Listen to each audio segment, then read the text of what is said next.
बलरामपुर से है, जहां पर छांगुर बाबा की संपत्ति पर कार्रवाई, प्रशासन की मौजूदगी में बुलडोजर चला। उत्तर प्रदेश एटीएस ने छांगुर बाबा को गिरफ्तार किया है। माफिया प्रवृत्ति के लोगों के खिलाफ कार्रवाई सरकार की प्राथमिकता।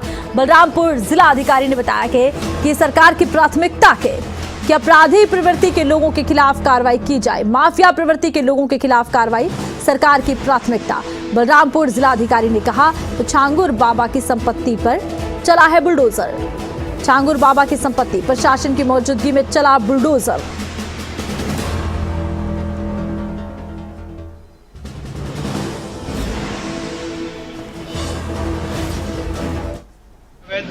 अतिक्रमण करता है या माफिया प्रवृत्ति के लोग जो सरकारी भूमियों पर कब्जा कर लेते हैं उनके विरुद्ध कार्रवाई की जाए। इसी के क्रम में आज कार्रवाई की जा रही है और अवैध कब्जे को हटाकर सरकारी भूमि को मुक्त कराया जाए।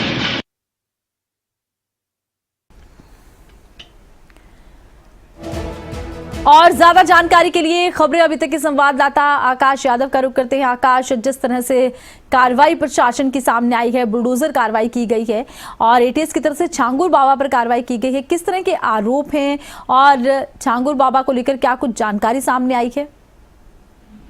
देखिए, आज छांगुर बाबा पे एटीएस की जांच में बड़ा खुलासा आया था, जिसमें जो है नवीन अरोड़ा और नवीन अरोड़ा की बेटी भाई परिवर्तन दुबई में करके दिखाया गया था। उसके बाद 16 नवंबर 2015 को जो है इनके खिलाफ जो है कार्रवाई की गई। इसके बाद जो है ये देखने को लगातार अवैध धर्मांतरण और राष्ट्रविरोधी गतिविधियों में सम्मिलित पाए गए थे। उसके बाद चंदा जुटाने, विदेश से फंड और बाकायदा ट्रस्ट और संस्थाएं तैयार की थी, जिसके अंदर भी फंड आते थे। छांगुर के बाद जो देखा जाए तो एक इंटरप्राइज कंपनी और एक आरसी चैरिटेबल ट्रस्ट और हाफिजा कुरैशी कलेक्शन और बाबा तवाजुल हाफी बुटीक जैसे संस्थाओं के कागज भी इनके बरामद हुए। 2 बैंक खाते को प्राप्त हुए थे, जो बैंक खाताओं में संस्थाओं में 8 खाते खुदवा के 6 लाख रुपए एक बैंक खाते में मिले और 10 लाख।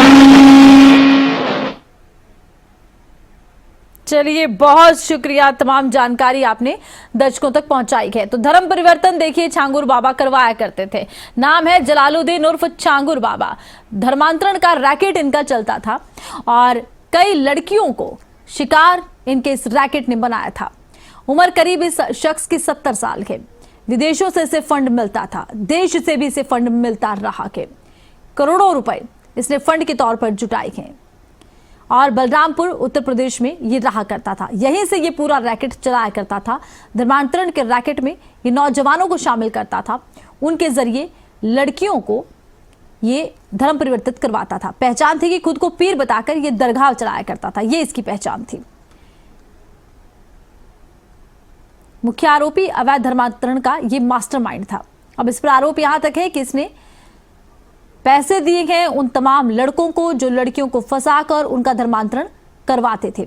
इसके निशाने पर गरीब महिलाएं, दलित लड़कियां थी, जिन्हें यह निशाना बनाया करता था और इनका धर्म परिवर्तन कराया करता था।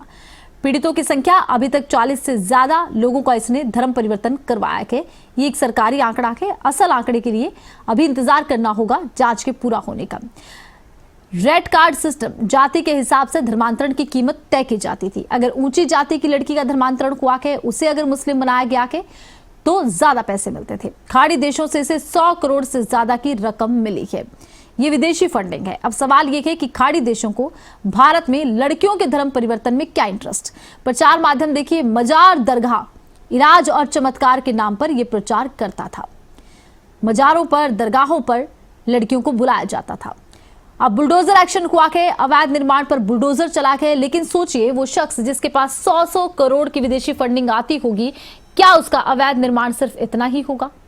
अभी इस पर कार्रवाई और भी होगी।